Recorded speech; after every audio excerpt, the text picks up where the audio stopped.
Fala pessoal, tudo bem com vocês, gente? Tudo certo? Bom, passando para atualizar informações do Internacional e nesse vídeo quero projetar a semana que começa para o Inter, de decisão na quinta-feira contra o Vasco da Gama em São Januário, jogo que pode valer muito para o Colorado neste Campeonato Brasileiro.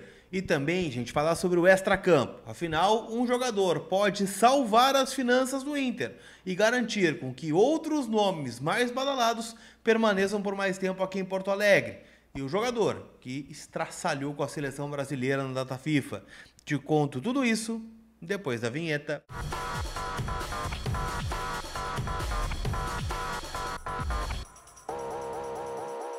Tudo bem, gente? Vamos trocar uma ideia então. Uma ótima semana para todo mundo. Já pedindo aí, né? Te inscreve no canal, ativa as notificações. Estamos chegando, né? A 121 mil inscritos. Falta pouco. Te inscreve aí que vai me ajudar pra caramba, aumentando o alcance aqui do canal. Neste vídeo que tem o apoio da Gigante Veículos. Teu carro novo tá lá. Meus pais trocaram de carro agora lá na Gigante Veículos, porque é isso. Eu recomendo a Gigante para vocês de olhos fechados. Afinal, é o melhor para ir pós-venda no mercado, tem o carro que tu está procurando, seminovos da melhor qualidade e eles aceitam ter usado na troca. Então olha só, chama eles no link que está na descrição do vídeo ou tira aí, né, semana que vem mais um feriadinho para dar uma visitada lá na Gigante Veículos em Capão da Canoa, no Litoral Norte, mas a Gigante vai até você também. Então, independente se você está procurando algum carro, de repente tem na loja, ele leva para você aí no estado do Rio Grande do Sul, tá bom? Então, Gigante Veículos, meus parceiros aqui no canal.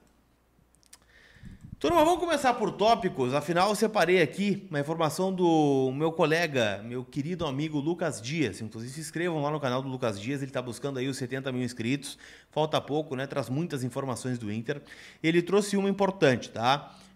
Que o fato do Fernando ter ficado de fora dos últimos jogos, a gente sabe, né?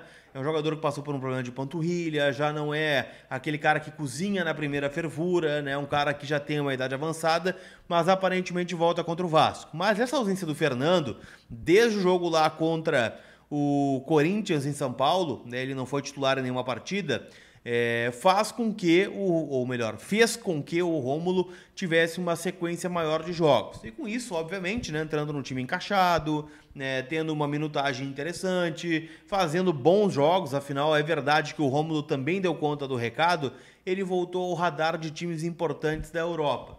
Não estou dizendo Barcelona, Real Madrid, muito pelo contrário. Estou dizendo que ele está no radar de clubes europeus, em especial do mercado italiano. É um jogador que deve receber uma oferta no final da temporada.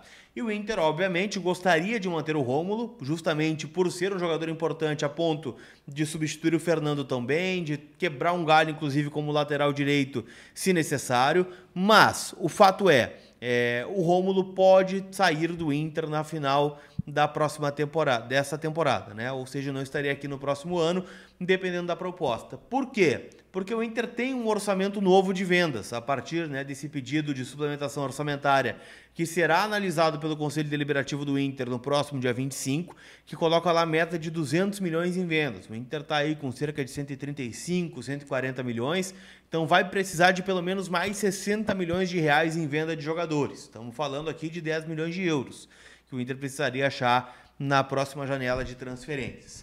E o Rômulo surge como esse jogador, afinal, polivalente, jovem, né, raçudo, e pode então ser uma alternativa o Inter negociar ele com o futebol italiano. Eu ainda não tenho o time, tá? E o Lucas Dias também não. Mas é um jogador que está recebendo sondagens e que o Inter analisa. Afinal, teoricamente, estou falando só de teoria, é mais fácil, né, tu achar uma reposição ao Rômulo do que ao Fernando, do que tu achar uma reposição ao Bruno Gomes. A gente nem sabe, né, do que é feito, por exemplo, o Brian Aguirre, que vai ter a sua primeira oportunidade na quinta-feira, o Wesley, que também recebeu sondagens, o Wesley não, né, o Wesley recebeu proposta do futebol turco na última janela, na casa dos 7 milhões de euros, e, bom, imagina o Inter sem o Wesley hoje, né? Ah, tem o Wanderson, beleza, mas ele não é o Wesley vive uma fase e um momento muito melhor. Então o Rômulo, que é um reserva hoje, a gente sabe que o grupo vai precisar ser bem maior ano que vem pelos números de jogos que o Inter planeja ter, o Rômulo pode viabilizar a permanência de alguns jogadores com essa saída inesperada, né, que pode vir a acontecer na próxima janela.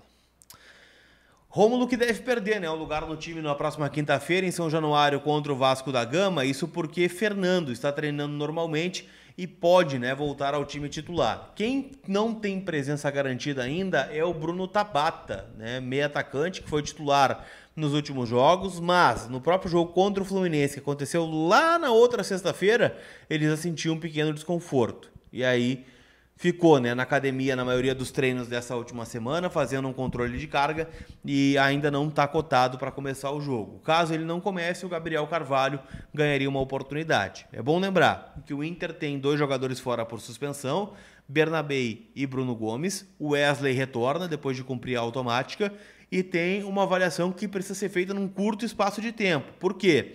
Porque o Rocher, o Borré e o Valência, eles estarão na disputa das eliminatórias no dia 19. O jogo é dia 21. O Rocher joga no Brasil, contra a seleção brasileira em Salvador. Deve jogar os 90 minutos, mas estará em solo brasileiro, né? O deslocamento dele de Salvador para o Rio é mais curto. Por outro lado, jogarão na Colômbia, Equador e Colômbia, né? Ou seja, o Valência, que deve ser titular, foi o grande destaque do Equador na última vitória contra a Bolívia, fez 1 gol e deu 2 assistências e deve começar novamente como titular contra a seleção colombiana. E o Borré foi reserva, né, no jogo contra o Uruguai, empate em 2-2 até os minutos finais, e o Uruguai fez o 3-2 já no finalzinho. Ele jogou cerca de 20 minutos, né, o Borré nesse jogo, então deve ser reserva, mas terá, né, assim como o Valência, de fazer o deslocamento de Barranquilha para o Rio de Janeiro. Então, a partir daí, eles serão avaliados e a tendência, né, é que o Rocher e o Borré comecem o jogo. Ainda tem os jogadores que estão voltando da seleção brasileira sub-20, né? A seleção que fez 2 jogos treinos, goleou o Fluminense por 6-0, 4 gols do Ricardo Matias e ganhou do Boa Vista, né, do Rio de Janeiro, 4-2, um dos gols do Ricardo Matias, né? O gol é o segundo, né? Aos 42 do primeiro tempo, ele marcou mais um. Ou seja, a seleção fez 2 jogos treinos, fez 10 gols, Ricardo Matias fez 5. Então ele volta, né, com grande pompa aí da seleção sub-20, que teve também a presença do Gustavo Prado, que foi titular nos 2 jogos, e o Luiz Otávio, volante, que esteve no grupo, mas ficou rodando, né, com os demais companheiros, foi pegar uma experiência, uma minutagem, foi observado pelo técnico Ramon Menezes nesses testes, né, preparatórios, visando, né, o Sul-Americano Sub-20, que começa em janeiro, né, entre janeiro e fevereiro, lá no Peru. Ou seja, o Inter ainda pode perder alguns jogadores importantíssimos para o começo da temporada por conta desse Sul-Americano. Algo muito parecido com o que aconteceu, né, no pré-olímpico agora, no começo do ano, onde o Inter não teve Matheus Dias e também não teve Maurício, né? Nenhum dos 2 jogadores esteve aqui, né, nesse período inicial do Campeonato Gaúcho, o que acaba sendo um prejuízo, né? Perdem a pré-temporada e vão perder vários jogos da fase classificatória do estadual. Tá certo? Hoje tem decisão no Beira-Rio, viu, gente? Final do Gauchão Feminino, jogo de ida, Grenal Feminino, a partir das 8 da noite, transmissão do canal do Inter. O Inter pagando 3,14 na KTO, tá? O Inter não é favorito na visão do sueco. O Grêmio pagando 2,05, empate 3,50. E o Inter, de fato, não é favorito. O Grêmio chega no melhor momento, mas Grenal é Grenal, né? E o Inter joga em casa para tentar esse bicampeonato gaúcho aí, já que o Inter foi campeão ano passado, batendo, né, o Grêmio, inclusive, nos 2 jogos, se não estou enganado, né? Ganhamos na Arena, gol da Priscila de pênalti. E, bom, quem sabe dessa vez as coisas acontecem também ao nosso favor. Então, quem puder ir ao Beira-Rio, vá acompanhar as gurias. E, claro, né, gente, quem não puder, palpita na KTO.com, eu vou deixar meu palpite. Para mim é 2-1 pro Inter esse jogo e um show da Belém Aquino. Tá certo? Aquele abraço, turma. A gente se vê. Fui!